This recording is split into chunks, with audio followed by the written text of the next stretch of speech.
Bismillahirrahmanirrahim. Assalamualaikum warahmatullahi wabarakatuh. Alhamdulillahirabbil alamin wa bihi nasta'in ala umurid dunya waddin. Wassalatu wassalamu ala asyrafil anbiya'i wal mursalin nabiyyina Muhammad wa ala alihi wa sahbihi ajma'in wa man ihtada bihudah wattaba'a atharahu ila yaumiddin, amma ba'd. Kaum muslimin wal muslimat, para pemirsa yang semoga senantiasa dirahmati dan diberkahi oleh Allah Subhanahu wa Ta'ala.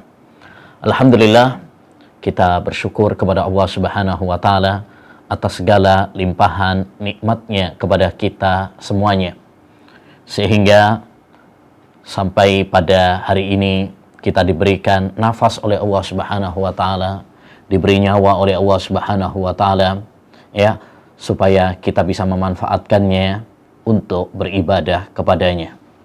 Karena memang kita diciptakan oleh Allah Subhanahu wa Ta'ala untuk ibadah, untuk mengumpulkan pundi-pundi pahala sebagai bekal bagi kita untuk menghadap Sang Maha Kuasa.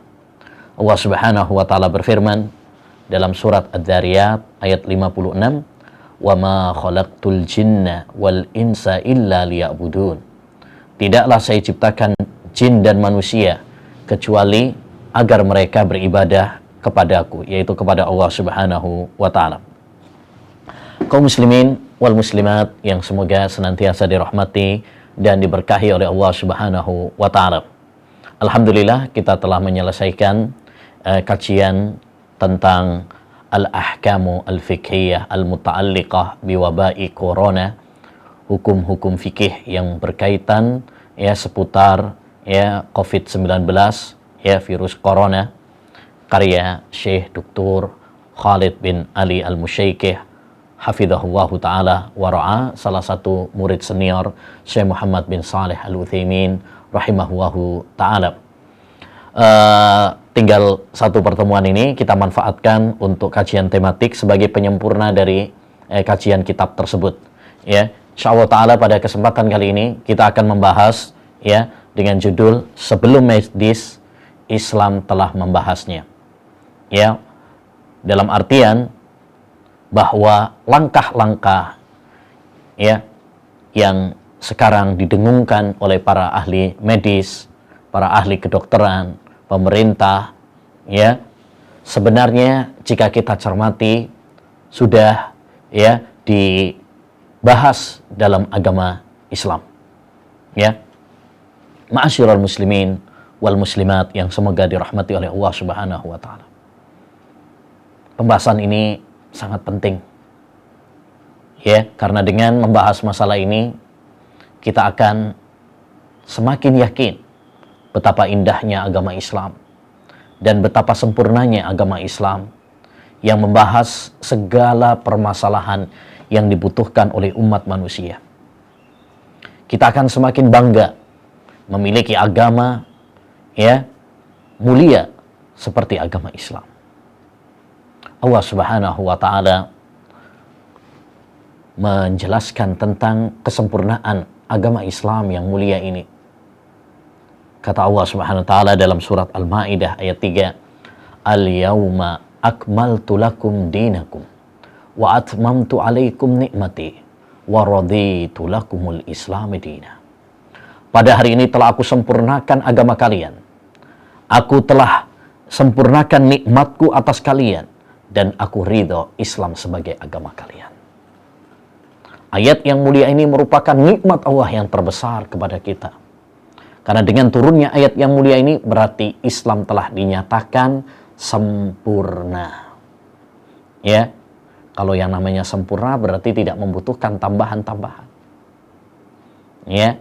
Makanya pernah diriwayatkan bahwasanya ada seorang Yahudi datang kepada Umar bin Khattab seraya mengatakan, "Wahai Umar, sebuah ayat di dalam kitab kalian yaitu Al-Quran, andaikan ayat tersebut diturunkan kepada kami, niscaya kami akan menjadikan hari perayaannya sebagai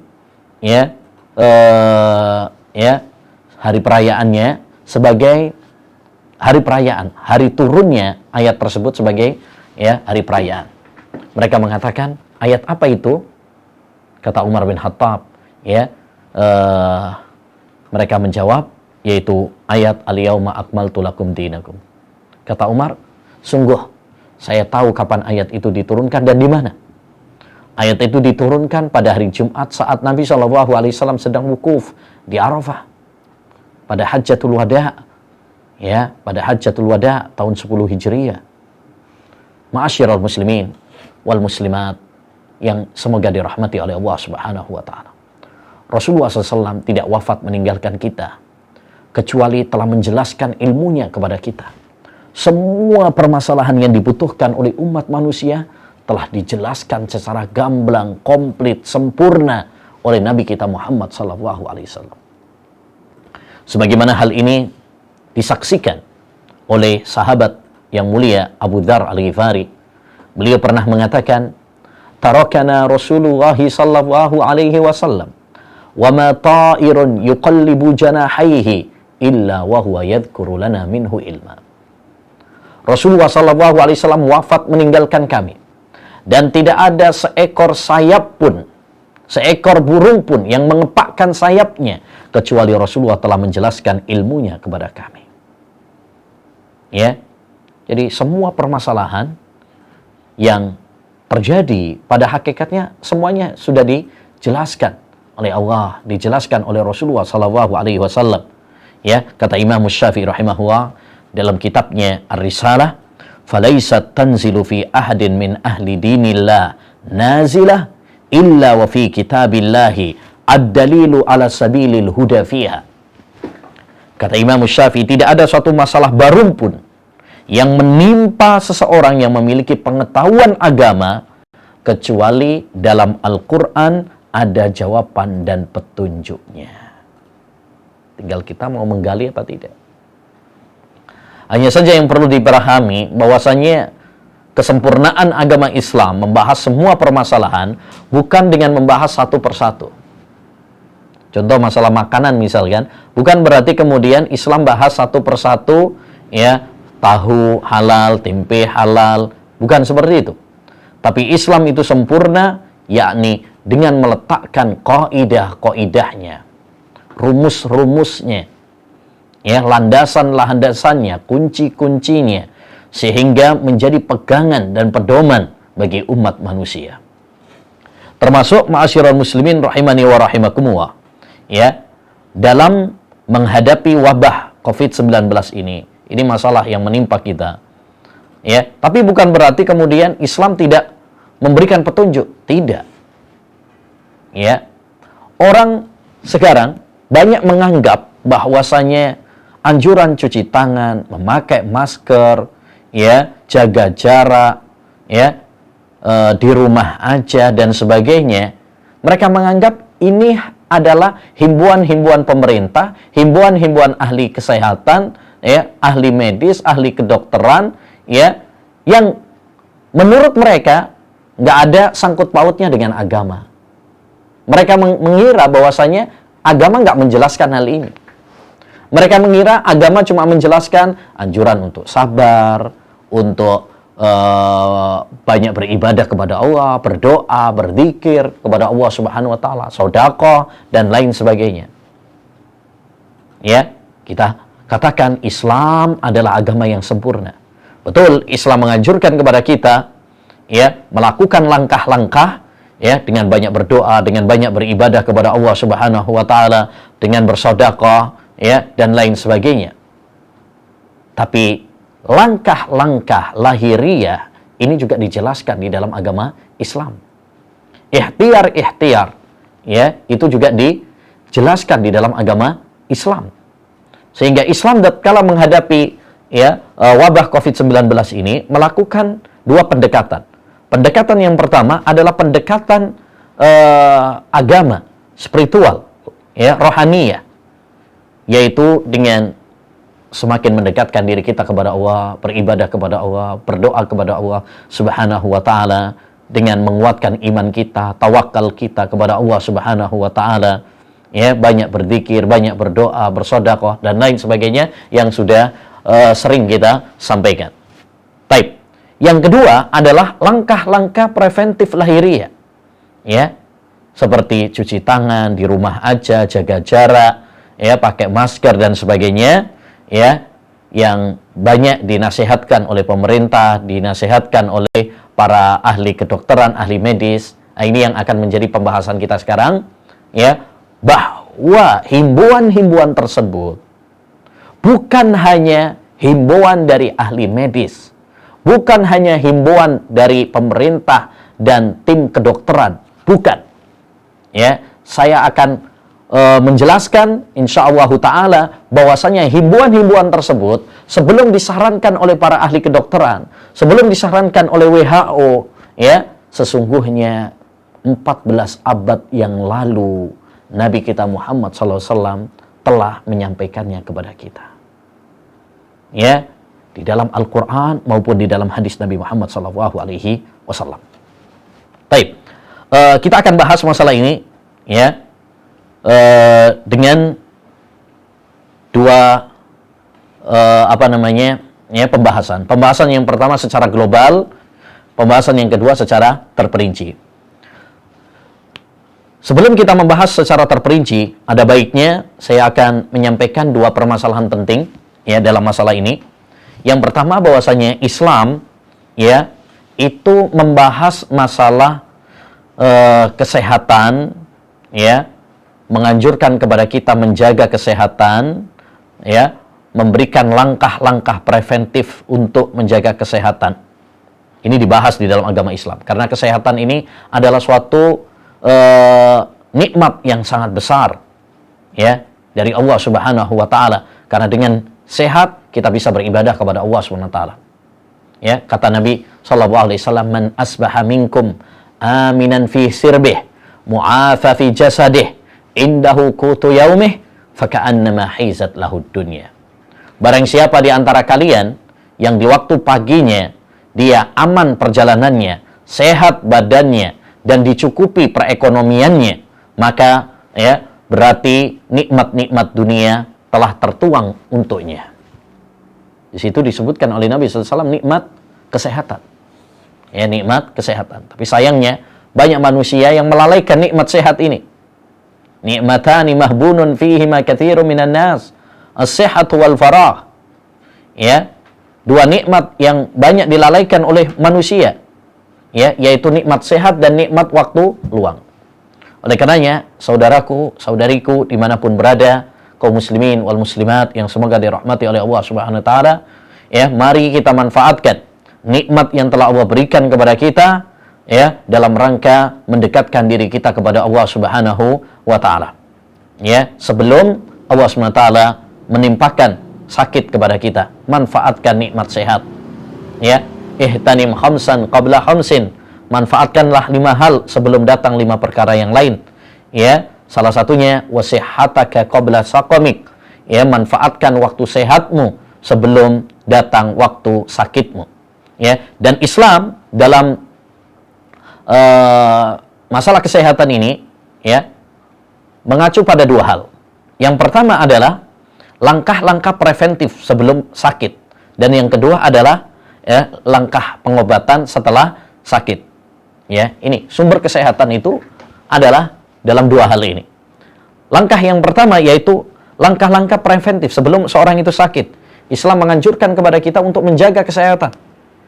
Ya, diantaranya pertama, ya, Islam menganjurkan kepada kita untuk senantiasa berzikir, beribadah kepada Allah Subhanahu wa taala, ya, dan berdoa kepada Allah Subhanahu wa taala.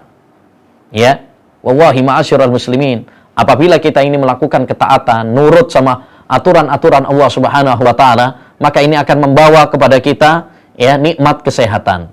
Orang itu sholat, puasa, ya, dan lain sebagainya, ini akan membawa kepada kesehatan badan kita. Ya. Yang kedua, menghindari segala kemaksiatan. Karena maksiat itu adalah biang dari, ya, penyakit. Orang zina, minum khamar, ya, dan lain sebagainya, itu adalah biang penyakit. Ya, biang penyakit. Yang ketiga, ya, mengatur pola makan. Makan makanan yang halal. Ya, tidak boleh berlebihan. Itu diatur di dalam agama Islam. Ya, kulu mimma fil ardi halalan thayyiba, makanlah apa yang ada di muka bumi ini, ya, yang halal, yang thayyib. Kemudian wakulu washrabu wala tusrifu, makan minum tapi jangan berlebihan, nggak boleh berlebihan. Ya, yang keempat, Islam juga menjaga kebersihan, baik kebersihan badan, kebersihan pakaian, kebersihan lingkungan. Wasiyabaka fatahhir, ya, pakaianmu bersihkanlah. Innallaha jamil yuhibbul jamal. Allah Subhanahu wa taala itu indah dan mencintai keindahan. Demikian juga Islam menganjurkan kepada kita mengkonsumsi, ya, makanan-makanan yang bisa menjaga imunitas tubuh kita. Ya, seperti madu, jintan hitam, kurma dan lain sebagainya. Ya. Ini langkah-langkah preventif, ya, imunisasi syariah yang dianjurkan oleh syariat untuk menjaga kesehatan tubuh kita. Yang kedua, kesehatan itu kaidahnya adalah setelah terjadi penyakit, Islam menganjurkan kepada kita untuk berobat. Ya, kata Nabi alaihi salatu wassalam, ibadallah tadawau fa inna allaha lam yunzil da'an illa anzala ma'ahu dawa. Wahai hamba-hamba Allah Subhanahu wa taala, ya, berobatlah kalian. Sesungguhnya, ya, tidaklah Allah menurunkan, ya, penyakit kecuali Allah Subhanahu wa taala juga menurunkan, ya, obat penawarnya.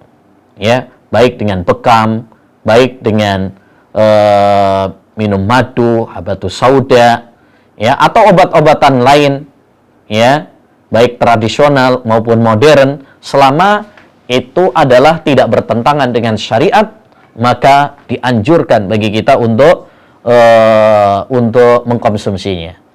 Ya, nah, intinya bahwasanya Islam membahas masalah kesehatan ini, menganjurkan kepada kita menjaga kesehatan sebelum terjadinya penyakit, dan menganjurkan kepada kita untuk berobat apabila kita sakit. Taib. Kaidah yang kedua, ma'asyiral muslimin, ya, dalam masalah ini adalah hendaknya bagi kita taat kepada arahan-arahan pemerintah. Jangan bandel, jangan ngeyel. Ya, ini prinsip, salah satu prinsip dasar yang harus kita tanamkan pada diri kita, sesuai dengan perintah Allah Subhanahu wa taala. Kata Allah Subhanahu wa taala dalam surat An-Nisa, ya, ayat 59, kata Allah Subhanahu wa taala, ya ayyuhalladzina amanu atii'ullaha wa atii'ur rasul wa ulil amri minkum. Wahai orang-orang yang beriman, taatlah kepada Allah Subhanahu wa taala, taatlah kepada Rasul dan kepada ulil amri di antara kalian. Ulil amri maksudnya adalah ulama dan umara, para pemimpin, ya, seperti presiden, gubernur, bupati. Ini masuk dalam kategori ulil amri. Selama perintah mereka, arahan mereka, himbauan mereka tidak bertentangan dengan syariat, maka wajib bagi kita untuk mentaatinya. Ya, wajib bagi kita untuk mentaatinya. Ini wasiat Nabi SAW. Usikum bitaqwallah was-sam'i wat-ta'ah. Aku wasiatkan kepada kalian mendengar dan taat kepada para pemimpin. Ya, walaupun pemimpin tersebut adalah, ya, seorang budak yang tidak layak untuk sebagai pemimpin. Tapi kalau seandainya dia terangkat sebagai pemimpin dan memerintahkan kepada kalian perintah yang bukan maksiat, maka dengarlah, taatilah. Dan ini yang dipraktekkan oleh para ulama ussalaf dahulu. Ya, dikisahkan bahwasanya ada seorang wanita, oleh Imam Malik dalam Muwatta, ada seorang wanita yang terkena lepra. Kemudian dia tawaf, ya, di Ka'bah. Maka ditegur oleh Umar bin Khattab, wahai hamba Allah, ya, pulanglah ke rumahmu, jangan membahayakan orang lain, jangan menyakiti orang lain. Akhirnya wanita itu pun kemudian pulang dan tidak keluar-keluar. Sampai datang berita kepadanya, sesungguhnya Umar yang melarang kamu untuk keluar sekarang udah meninggal dunia. Ya, apa jawaban wanita tersebut? Tidak layak bagiku mentaati dia tatkala masih hidup, kemudian memaksiatinya tatkala sudah meninggal dunia. Ya, ini seorang pemimpin memberikan arahan dan seorang rakyat ya taat kepada arahan tersebut, tidak bandel, tidak ngeyel. Ini kunci salah satu kesuksesan.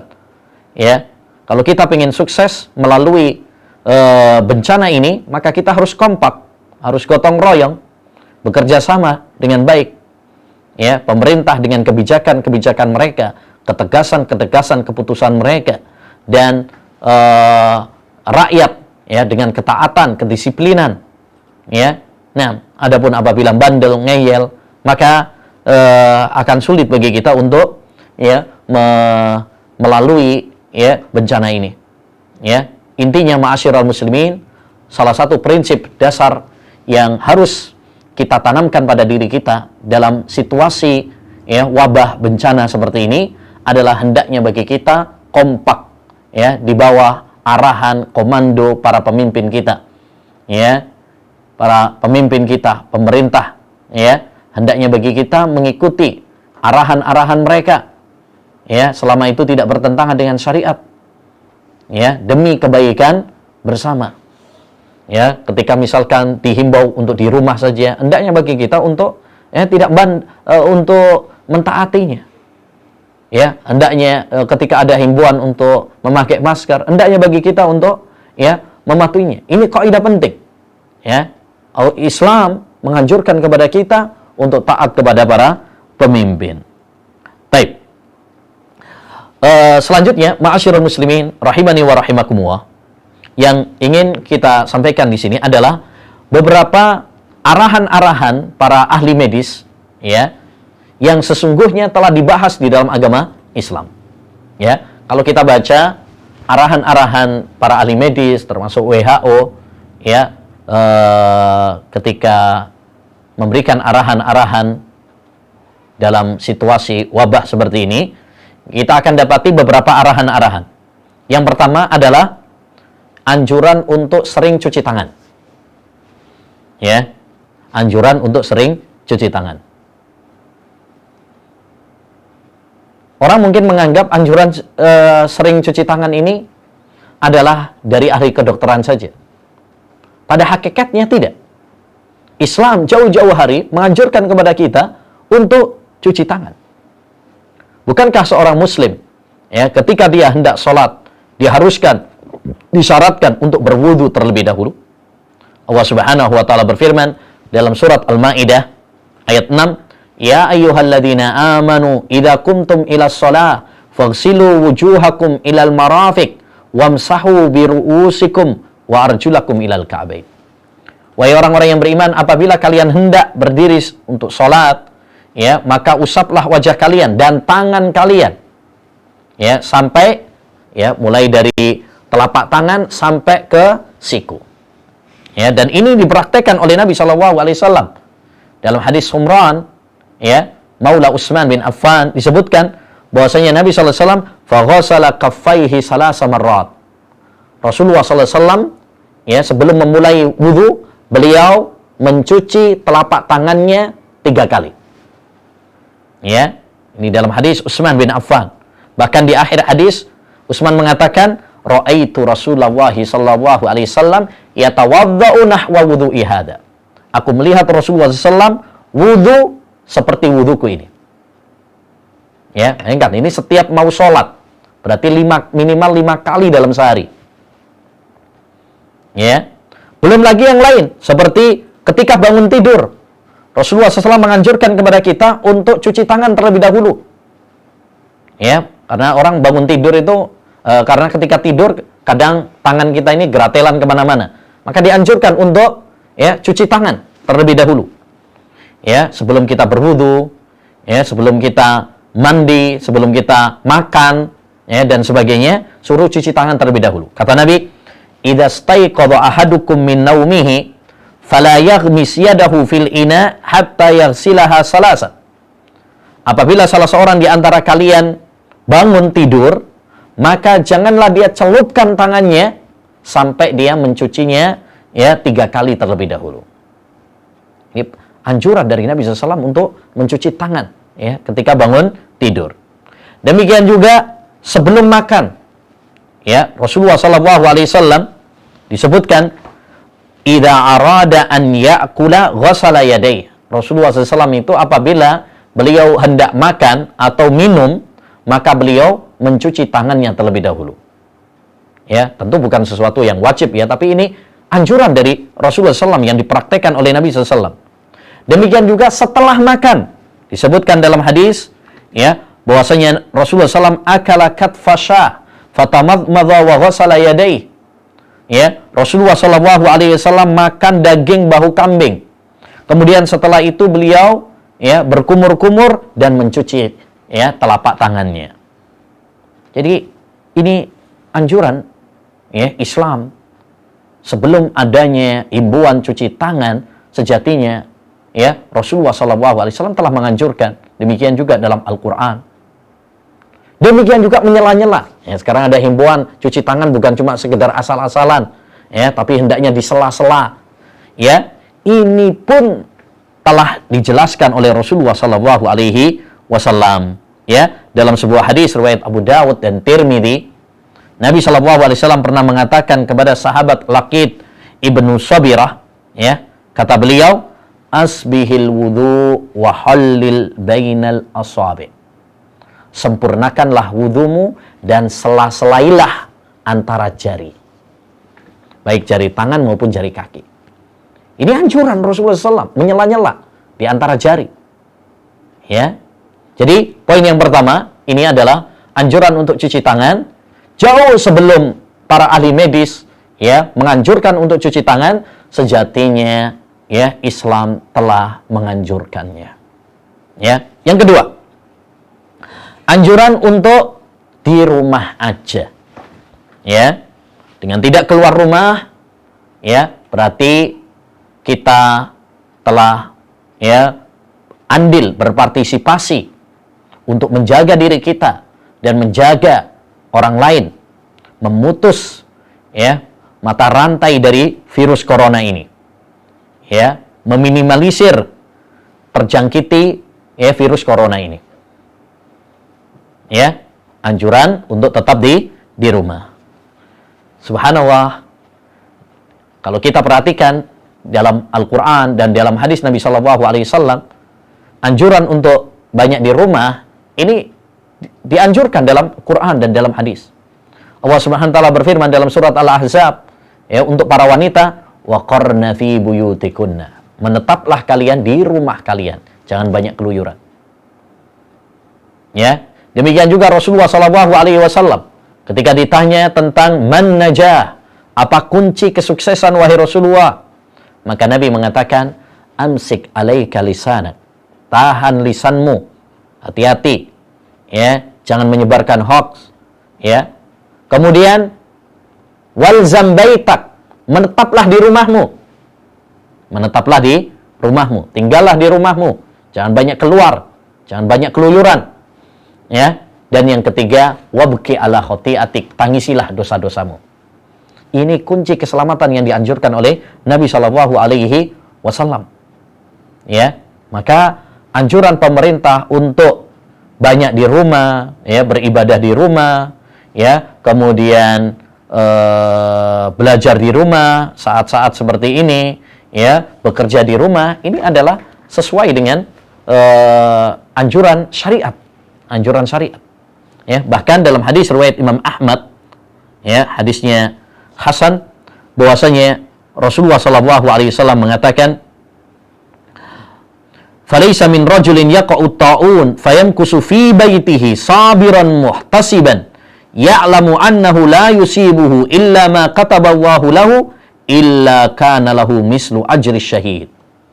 Tidaklah seseorang ya ketika terjadi ta'un kemudian dia sabar di rumahnya, mengharapkan pahala dari Allah Subhanahu wa taala. Ya. Dia menyadari bahwasanya tidak ada yang menimpanya kecuali dengan takdir Allah, kecuali dia akan mendapatkan pahala seperti pahala orang yang mati syahid. Ya, jadi anjuran di rumah ini adalah anjuran yang sesuai dengan syariat. Tadi sudah kita sampaikan ketika athar dari Umar bin Khattab dalam riwayat Imam Malik dalam Muwatta. Ya, ketika ada seorang wanita ya, yang tawaf, ini di Ka'bah, ya, melakukan amal ibadah, tetapi karena dia memiliki penyakit yang berbahaya, lepra, menular, maka disuruh oleh Umar bin Khattab untuk ke rumah, ya, dan tidak banyak keluar sehingga membahayakan. Demikian juga diceritakan oleh Imam Adz-Dzahabi dalam Syiar A'lamun Nubala, dalam biografi Abu Wahab Al-Andalusi, ya, bahwasanya pernah suatu saat di malam hari dia diajak sama temannya untuk keluar rumah, ya, maka beliau mengatakan, mana ilmu?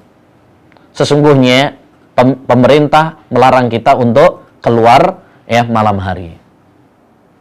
Ya, jadi ya, anjuran pemerintah untuk di rumah aja karena dalam situasi seperti ini adalah sesuai dengan, ya, agama. Baik, yang ketiga, ya, pembatasan, ya, atau istilah orang sekarang lockdown atau pemisahan seperti karantina, isolasi dan sebagainya, PSBB, ya, dan sebagainya, ya, untuk meminimalisir penularan, ya. Sesungguhnya ini pun ma'asyiral muslimin, ya, jauh-jauh hari telah disampaikan oleh Nabi sallallahu alaihi wasallam. Perhatikan hadis Nabi sallallahu alaihi wasallam. Idza sami'tumut ta'un bi ardin fala tadkhulu fihi wa idza waqa'a bi ardin wa antum fiha fala tahruju minha. Jika kalian mendengar tentang ta'un di suatu tempat, maka janganlah kalian masuk. Ya, hendaknya kalian lockdown. Ya, seperti yang dipraktekkan di sebagian daerah negara, ya. Di Saudi misalkan, maka melarang dari warga-warga negara luar untuk masuk ke negaranya. Ya, ini dianjurkan oleh Nabi Shallallahu alaihi wasallam. Demikian juga kalau misalkan di suatu daerah, misalkan di Jakarta, ya, semestinya itu yang solusi yang paling bagus sebenarnya. Ya, cuma ini kan kita serahkan kepada pemerintah. Ya, mungkin ada pertimbangan-pertimbangan yang lain. Ya, jangan kalian masuk ke area tersebut dan yang berada di sana jangan keluar. Ya, seperti sekarang ada himbauan untuk tidak mudik.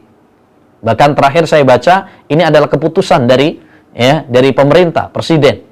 Ya, larangan untuk apa? Mudik tahun ini. Ya, kenapa? Karena akan menularkan, membahayakan bagi yang lain. Ya. Nah, demikian juga karantina, isolasi, ya, bagi yang pasien yang sudah dinyatakan positif atau pasien dalam pemantauan, ya, tidak boleh dicampur dengan yang sehat. Ini juga adalah sesuai dengan, ya, syariat. Rasulullah Shallallahu alaihi wasallam mengatakan, la yuradu mumridun ala musih. Janganlah unta yang sakit dicampur dengan yang sehat, karena akan menularkan. Jadi istilah sekarang harus dikarantina bagi yang sakit, ya, dijemputin, ya, supaya diisolasi, dikarantina. Ini adalah memang metode, ya, dan petunjuk Nabi Muhammad sallallahu alaihi wasallam. Oleh karenanya hendaknya bagi mereka yang telah dinyatakan positif, ya, hendaknya bisa bekerja sama dengan pemerintah. Ya, jangan sampai ada yang bandel, ngeyel, nggak mau, ya, dan sebagainya. Karena pada hakikatnya Anda membahayakan diri sendiri dan membahayakan yang lain. Baik, yang ketiga, yaitu dari nasihat para ahli kedokteran juga adalah jaga jarak. Ya, jaga jarak. Ya, social distancing atau apa istilahnya, agar kita ini ada jarak sekitar 1 meter atau 1,5 meter. Sesungguhnya hal ini pun, ya, telah dicontohkan, ya, diriwayatkan oleh Ibnu Jarir At-Tabari. Tapi ada adzan, insyaallah taala nanti kita dengarkan adzan terlebih dahulu dan kita lanjutkan, ya. Tinggal beberapa poin lagi.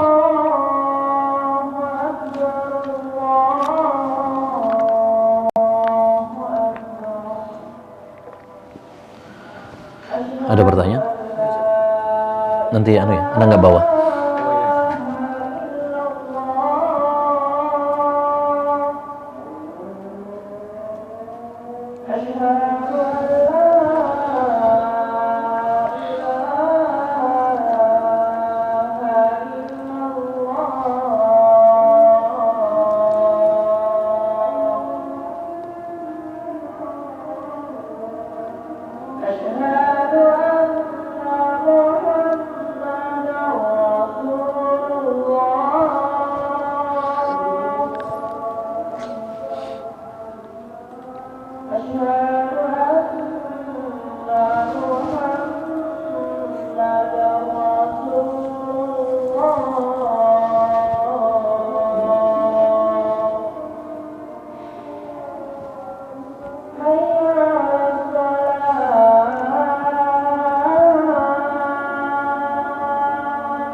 Baik, kita lanjutkan. Yang keempat, di antara yang dianjurkan oleh para ahli medis adalah hendaknya menjaga jarak. Ini pun telah dicontohkan dalam athar ya Umar bin Khattab, sebagaimana dalam riwayat Ibnu Jarir At-Tabari dalam kitabnya Tahdzibul Athar, bahwasanya Umar bin Khattab pernah mengatakan kepada seorang yang terkena lepra, ya judam, ya Umar mengatakan, duduklah dariku dengan jarak sejauh ujung tombak. Ya, kata sebagian ulama, ya, jarak sejauh tombak itu adalah seukuran 1 meter atau 1,5 meter. Dan ini sesuai dengan apa yang dianjurkan oleh para ahli medis sekarang. Jadi, anjuran menjaga jarak ini sudah ada sejak zaman dahulu ya oleh para sahabat Nabi Shallallahu Alaihi Wasallam. Demikian juga ma'asyiral muslimin, ya, yang kelima adalah anjuran memakai masker dan cara bersin yang benar. Ya, para ahli medis menganjurkan agar kita sekarang, pemerintah menganjurkan kepada kita ya untuk memakai masker. Ya, bagi kita yang sakit. Demikian juga apabila kita bersin, ya hendaknya menutup, ya menutup, ya mulut kita, ya dengan kain, ya dengan tangan. Ya, kenapa? Karena dikhawatirkan ya kotoran tersebut akan menularkan ya virus. Ya, kalau kita cermati, sesungguhnya cara bersin seperti ini sudah dicontohkan oleh Nabi Shallallahu Alaihi Wasallam. Ya, diriwayatkan dalam riwayat At-Tirmidzi dalam hadis Abu Hurairah, ya disebutkan, kana Nabi sallallahu alaihi wasallam idza atasa ghatta wajhahu biyadihi aw bisaubihi wa ghadza biha sautahu. Adalah Nabi sallallahu alaihi wasallam apabila bersin, maka beliau menutup wajahnya dengan tangannya atau dengan kainnya, dengan bajunya, dan beliau melirihkan suaranya. Bahkan dalam riwayat Imam Hakim, ya, lafadznya lafadz perintah. Idza atasa ahadukum falyadha kaffaihi ala wajhihi waliyaghudda sautahu. Apabila salah seorang di antara kalian bersin, hendaknya dia meletakkan telapak tangannya di wajahnya dan melirihkan suaranya. Jadi ini sudah diajarkan oleh Nabi Shallallahu Alaihi Wasallam sebelum para ahli dokter mengajarkan etika bersin, memakai masker, ya karena dikhawatirkan nanti muncrat ya keluar virus tersebut dari mulut seorang ketika bersin. Ya, sesungguhnya ya itu sudah diajarkan oleh Nabi kita Muhammad Shallallahu Alaihi Wasallam. Baik. Yang keenam, himbauan para ahli kedokteran dan ahli medis untuk menghindari kerumunan-kerumunan. Ya, makanya segala hal yang pengumpulan massa, termasuk sholat, termasuk mungkin acara-acara tabligh akbar dan sebagainya, ya sekarang dihimbau untuk ditiadakan. Ya, karena kerumunan-kerumunan itu adalah berpotensi ya penularan. Ya. Dan ini ma'asyiral muslimin sesuai dengan hadis Nabi Muhammad sallallahu alaihi wasallam di mana Nabi mengatakan firra minal majdzumi firaraka minal asad. Larilah kamu dari orang yang terkena lepra seperti kamu lari dari singa. Ya, hadis ini dijadikan dalil oleh para ulama hendaknya bagi kita untuk mengambil langkah-langkah ya ikhtiar menjauhi ya dari sebab-sebab yang menjurus kepada penyakit penularan. Ini ya, maka dalam kaidah syariat ada sebuah istilah saddud dzari'ah, menutup segala ya sebab yang menjurus kepada ya kepada sesuatu yang membahayakan. Ya, karena kita tahu juga bahwasanya di antara maqasidus syariat, tujuan pokok syariat adalah menjaga nyawa. Yang terakhir adalah himbauan para ahli kedokteran, para ahli medis untuk tidak jabat tangan. Ya, untuk tidak jabat tangan ya dalam situasi wabah seperti ini. Ya. Sesungguhnya jauh-jauh hari ya 14 abad yang lalu Rasulullah SAW pun telah memberikan petunjuk hal ini. Dalam riwayat Muslim dari sahabat Amr bin Syarid dari ayahnya, ya, disebutkan kana fi wafdi Sakif rajulun majdhum. Ya, adalah di rombongan Sakif ada seorang yang terkena lepra. Fa arsala ilaihi Nabi sallallahu alaihi wasallam inna qad bay'naka farji. Ya, maka Nabi SAW mengutus seorang kepadanya, sampaikan kepada orang tersebut, kami telah membaiatmu, maka pulanglah. Artinya nggak perlu jabat tangan. Kalau yang lain, ya jabat tangan. Tapi bagi yang terkena lepra tersebut, maka Nabi tidak menjabat tangannya. Karena itu bisa menularkan. Ya, bisa menularkan. Jadi di situ Nabi SAW tidak berjabat tangan. Bagi ya orang yang terkena penyakit-penyakit yang menular, ya. Intinya, ma'asyiral muslimin wal muslimat rahimani wa rahimakumullah, Islam itu adalah agama yang sempurna. Bukan hanya ya menganjurkan kepada kita langkah-langkah rohani, spiritual, agama, ya, tapi juga menganjurkan kepada kita langkah-langkah preventif, ya, lahiriah, ya, seperti pakai masker, ya, cuci tangan, ya, di rumah aja, jaga jarak dan sebagainya. Itu dianjurkan juga di dalam syariat Islam. Ya, dengan memahami hal ini, maka kita sebagai seorang muslim semakin bangga dengan agama kita. Kita semakin gembira, ya, karena kita memiliki agama yang indah, yang komplit dan sempurna. Ya, semoga apa yang kita pelajari ini bermanfaat bagi kita semuanya. Amin ya rabbal alamin. Baik. Assalamualaikum warahmatullahi wabarakatuh. Ada beberapa pertanyaan dari Mahirah Az-Zahabi, Sidoarjo. Bagaimana menanggapi berita-berita internet yang mengatakan bahwa corona ini adalah rencana Cina untuk memerangi Amerika dan mengurangi populasi manusia di dunia? Baik. Yang pertama, ma'asyiral muslimin wal muslimat, satu kaidah penting yang harus kita tanamkan pada diri kita, ya, menyikapi berita-berita yang banyak beredar pada zaman kita sekarang adalah firman Allah Subhanahu wa taala, ya ayyuhalladzina amanu in ja'akum fasikum binaba'in fatabayyanu.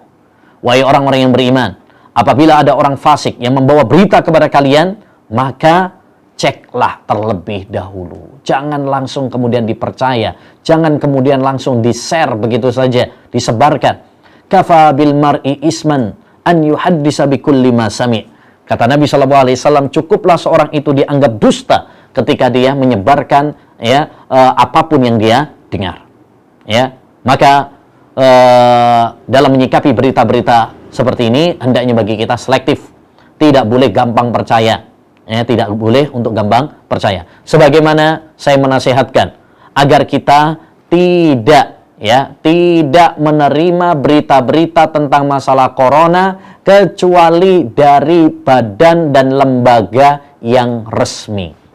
Adapun berita-berita yang bukan resmi, maka ini jangan kemudian dipercaya, ya, karena hukum asal berita, ya, dalam masalah corona ini, asalkan dia bukan dari lembaga yang resmi, maka hukum asalnya adalah bohong, ya, hukum asalnya adalah dusta. Ya, ini yang perlu kita pegang sehingga kita tidak bingung. Dan saya nasihatkan juga agar kita tidak menyibukkan diri kita dengan berita-berita tentang corona. Perbanyak ibadah, ya, perbanyak zikir, doa kepada Allah Subhanahu wa taala. Jangan, ya, menyibukkan, membuang-buang waktu kita untuk mengikuti berita-berita yang tidak jelas. Ya, jadi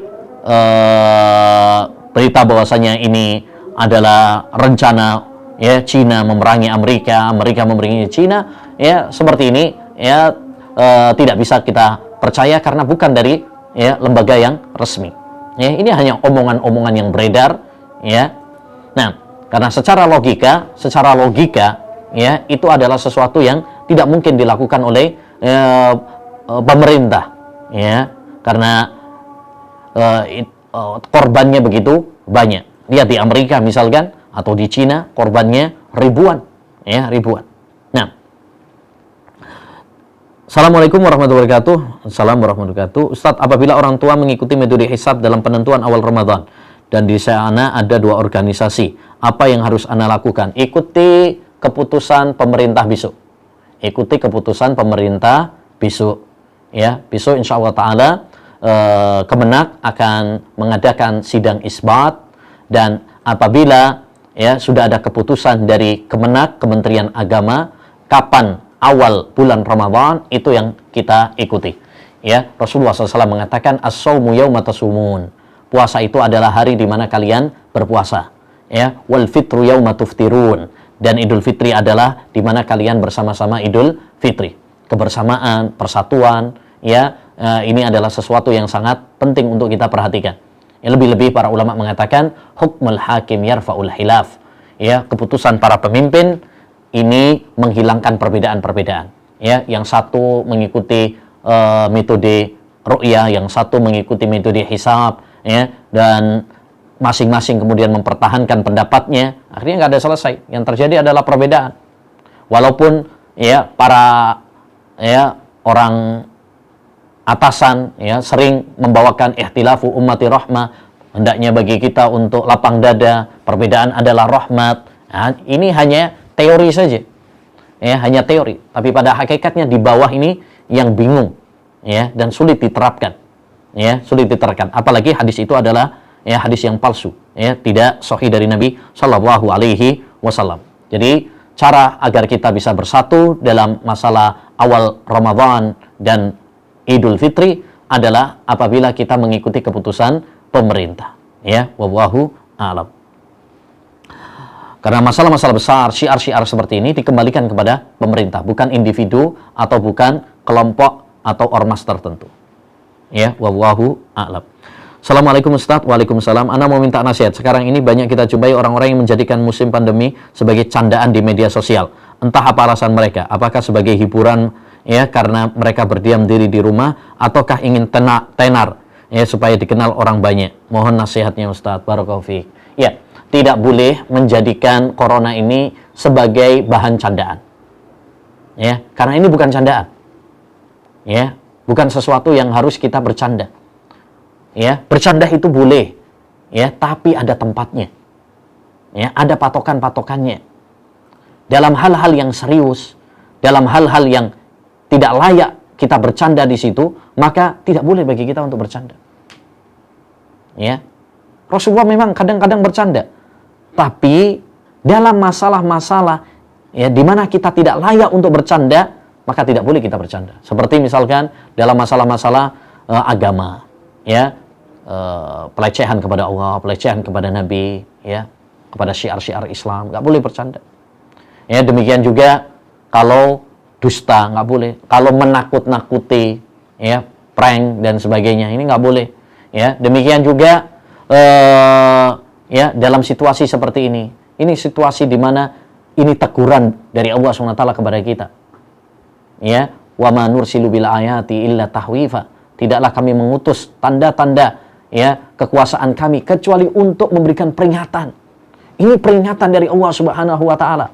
Masa kemudian kita jadikan sebagai candaan.